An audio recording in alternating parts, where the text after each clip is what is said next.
We're back. Can Democrats turn deep red Georgia blue? When this year's midterms, Democrats are fighting for their lives to even retain control of the U.S. Senate. There are currently 2 seats where Democrats have a real shot at picking off Republican seats. One's in Kentucky, although that's difficult because of coal, and a better one, definitely a better one's down in Georgia with Michelle Nunn as the nominee. And like many states, Georgia's at a tipping point in its demographics thanks to growth in minority populations, like African Americans and Hispanics, of course. As our colleague Chris Hayes reports tonight, as part of an in-depth series on All In, organizers down in Georgia are looking at an ambitious plan to register and turn out hundreds of thousands of minority voters this time, which, if they're successful, could mean a tectonic shift down there where Republicans typically dominate and black voters have been historically marginalized. To run billion-dollar presidentials and not take back a state like Georgia is almost criminal. I mean, it's just, think about it.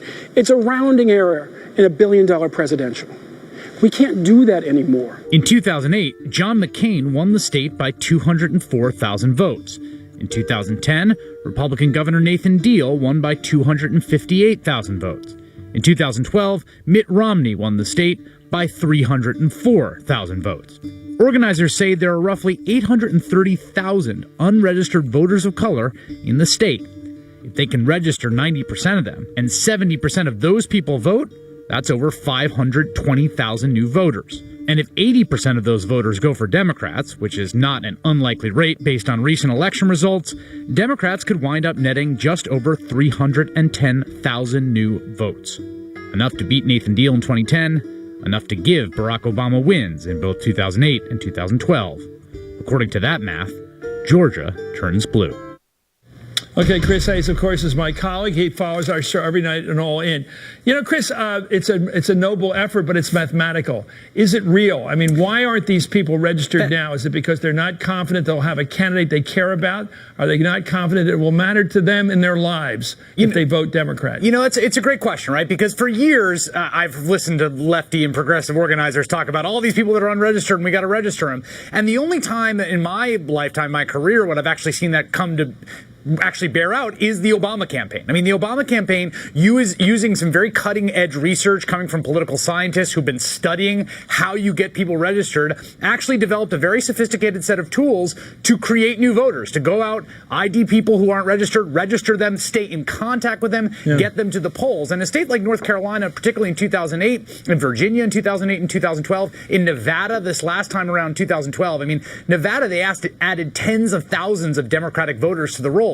So before the Obama campaign, I would have said, yeah, this is kind of abstract, it's theoretical. After the Obama campaign, we have seen, thanks to what they did and what a bunch of researchers have shown in their research, it is genuinely possible with enough resources, enough sustained, targeted effort to find these people, register them, and turn them out.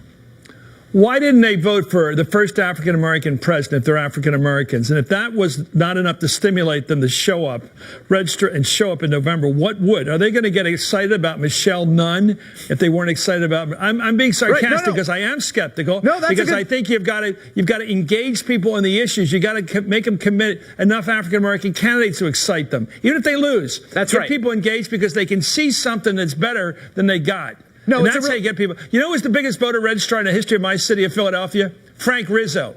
Right. The blacks were over-registered more than white people. You know why? Because they couldn't stand Frank Rizzo. They had a reason to vote against this guy. You got to give people real, intelligent energy to get them to vote. You can't just walk around with a clipboard. I don't think.